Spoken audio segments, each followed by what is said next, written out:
O mundo é sombrio. Na verdade, o que seria a sombra sendo a falta de luz? Bom, o tema do vídeo de hoje é sobre luz e sombra, porém é mais sobre sombra do que luz, e você vai entender o porquê disso.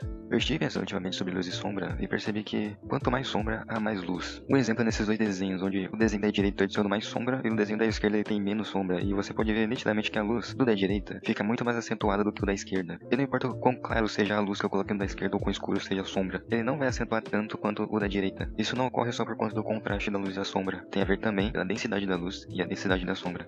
Até porque o preto absoluto e o branco absoluto são muito densos. E quando você trabalha com algo muito denso, dificilmente você consegue obter muitos detalhes a partir daquilo. Mas isso não é uma regra para luz e sombra em geral. Você pode sim detalhar a luz e sombra, mesmo usando um branco absoluto e um preto absoluto. Isso depende do quanto de cinza você vai utilizar. E você pode trabalhar sem a luz branca absoluta e sem a sombra preta absoluta. Que inclusive torna o trabalho um pouco mais fácil. Porque trabalhar com tons de cinza logo no começo é muito mais fácil para você adicionar mais detalhes ao desenho do que você logo começar com um preto absoluto ou com um branco absoluto. Um exemplo é esse desenho onde você provavelmente vai me dizer que esse pontinho mais claro é uma cor branca, mas quando eu coloco ele em contraste com a própria cor branca absoluta, você começa a perceber que esse pontinho não passa de um ponto cinza mais claro. E isso não acontece apenas nesse desenho, você pode observar isso em diversas artes. E por que começar luz e sombra com preto e branco? O que muita gente erra quando vai fazer um desenho colorido é na hora de definir valores. Porque poucas pessoas sabem o que são valores do desenho. Por exemplo, nessa imagem, qual a primeira coisa que você vê, senão os olhos do personagem? Isso se dá porque os olhos são muito mais detalhados, tem muito mais luz e sombra do que o resto do desenho. Então provavelmente o autor dessa obra ele queria que você prestasse mais atenção nesses detalhes. Quando você adiciona sombra, você está praticamente dizendo que você não quer que essa parte apareça. Porém, quando você adiciona luz perto dessa sombra, você traz um contraste que faz com que a gente fique mais focado naquilo.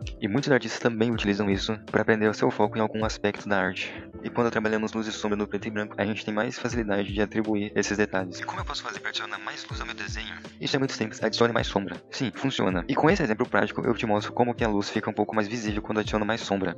E como que eu faço para saber aonde que eu adiciono luz e sombra? Bom, é para isso que você pode utilizar de referências, para quando você tiver alguma dúvida, você olhar alguma imagem próximo daquilo que você está desenhando e tirar essa dúvida. Até porque ninguém nasce sabendo, a gente só vai saber quando a gente observar como que aquela coisa que a gente está desenhando funciona. Por exemplo, quando eu disse no início do vídeo que a sombra nada mais é do que a falta de luz, isso significa que a sombra não é apenas alguma parte escura do nosso corpo que sempre vai estar ali, não. Ela é a parte onde a luz não bate, ou seja, a luz vai bater em algo e vai projetar a sombra em outra coisa. E sim, luz e sombra é um tema complexo, porém quando você começa a entender e se aprofundar mais sobre o tema, começa a se tornar algo mais natural.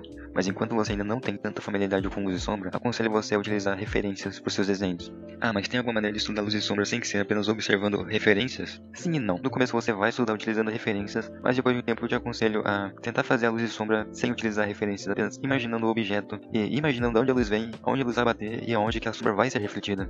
Um exemplo meu que eu posso te dar é quando eu vou pintar pele, eu sempre imagino da onde ela está vindo e sempre tento definir aonde a sombra vai ser projetada. E quando a gente faz esse tipo de treino, ele grava na nossa memória e dificilmente a gente esquece. Então minha dica é: comece com as referências e depois tente fazer sem referência. E sempre pegue uma referência para dar aquela corrigida naquilo que você errou, porque é no momento que você se autocorrige que você aprende mais.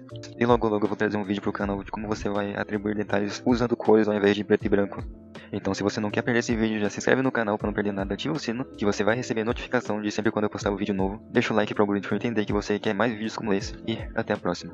Aí não se esquece de compartilhar para aquele seu amigo que também é um artista.